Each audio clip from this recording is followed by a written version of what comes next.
Hey guys, good morning. If we don't count today, we have 2 school days left till Christmas break.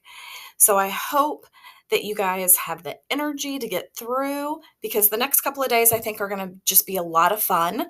We have a lot of activities planned. I hope you had fun at the mixer last night. Um, so today I want to talk about how to carry on a conversation, especially with our family over the holidays. You might be somebody who's having family from out of town, or you're getting together with a group of people that you don't see on a regular basis. And it's like, what do I say? How do I interact with them? And how do I carry on a conversation? So I want to talk about that today because I think that goes to not just things that I hear from you guys just through the regular year and especially over the holidays. But I hear this kind of concern and anxiety throughout the whole school year about how to carry on a conversation or not knowing what to say, those kinds of things. So let's talk about, especially around the holidays and social gatherings and Christmas parties and things like that, how to carry on a conversation. So, have you ever been to a family gathering and somebody has said, "So, how's school?" And you're like, "Good." And then there's this really awkward silence that follows. Awkward. And that kind of awkward silence, I think, makes us a little bit more anxious and a little bit more nervous. So, I want you to know you're not alone. A lot of people struggle with how to keep a conversation going or how to prevent those awkward silences. So, we're going to talk about that today. So, I think talking to family can feel awkward, or at social gatherings, talking to people can feel weird if they're older than you. Maybe they ask the same questions every year, and you don't always know what to say. So, the good news is conversation is a skill. It is a coping skill. It is a life skill that is super important for us to learn how to master. And the only way we learn how to master it is practicing it by having social interactions, by pushing ourselves to actually carry on conversations with other people, whether adults or peers. You don't have to be super outgoing. It's not about changing your personality, but there are some strategies that you can use to kind of help you get through. So, first, kind of the golden rule: don't give one word answers. And you, as teenagers, you're really good at that. You're really good at giving one word answers. Sometimes that's okay, but the majority of the time, it is important to give more than one word as a response. So, one of the keys to that is kind of keep in mind as a rule in conversation, if you have one word to respond with, then add a detail to it. For example, if a family member over the holidays is asking you, "How's school going?" instead of just saying good, you can say, "It's going good. I really like science. I like the experiments that we do in it." That is giving one word, good, and it's adding a detail. And that actually can help a conversation go, and it gives something for the other person to kind of respond to. Um, so think about something pertaining to school that you can say you actually like, or that you've learned this year that can be an added detail to your one word answer. So the second part of it is, here's an easy kind of follow up question that you can give in the conversation.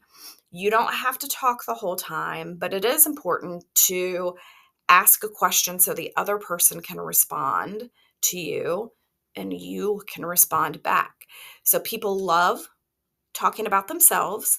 So maybe asking, if it's a peer of yours, asking them what's something that they've really liked about school this year, or something that they've found really hard about school this year. If it's an adult, maybe asking them what school was like when they were your age, what was a class that they really liked, or a teacher that they really enjoyed. Um, you could also ask kind of what was their favorite holiday memory. Just finding different questions to ask them. You can ask them about their job.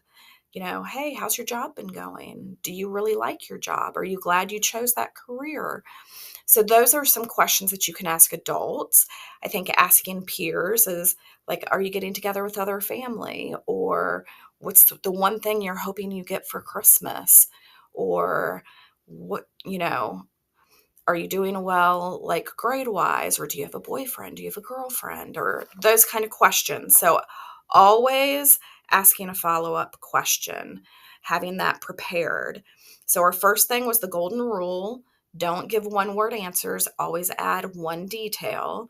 Second is asking about the other person, asking questions about them.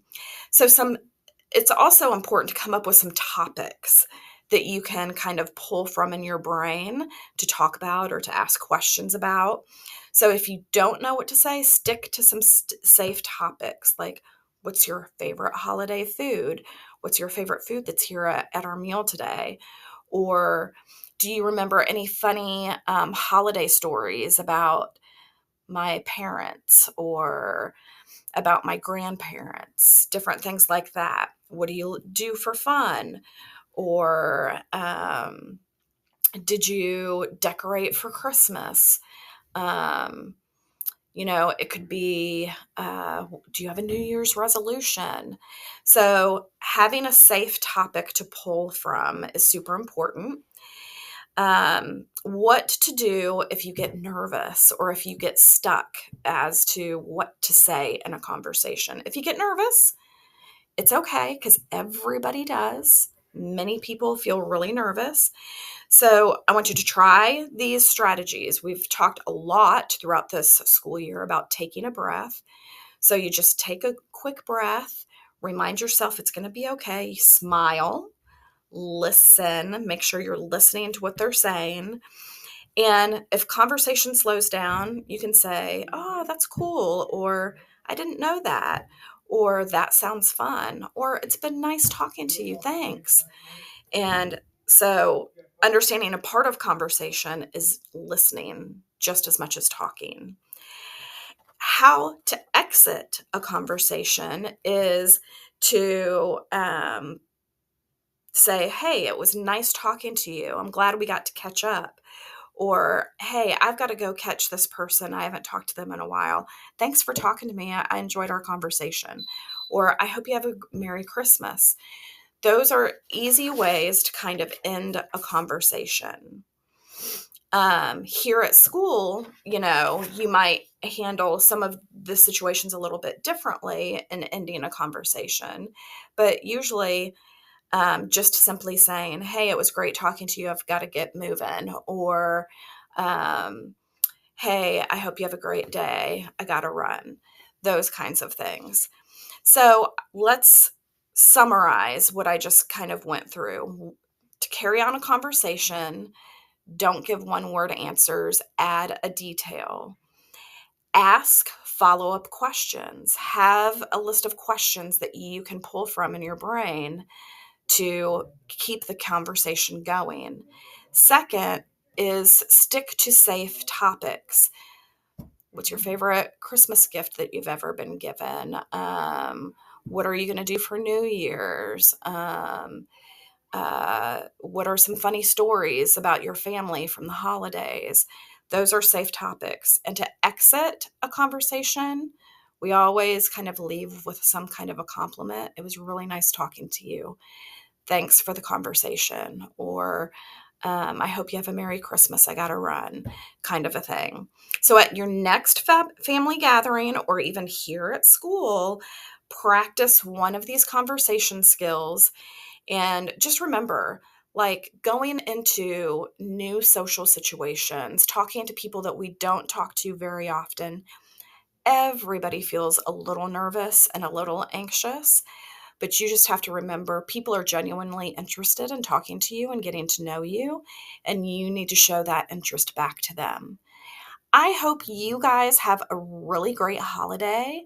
I hope you guys have a great Christmas and New Year's. My birthday is New Year's Eve, so I get to celebrate that. And I just hope you guys just have quality time with the people that you care about and love. Have a great one. Bye.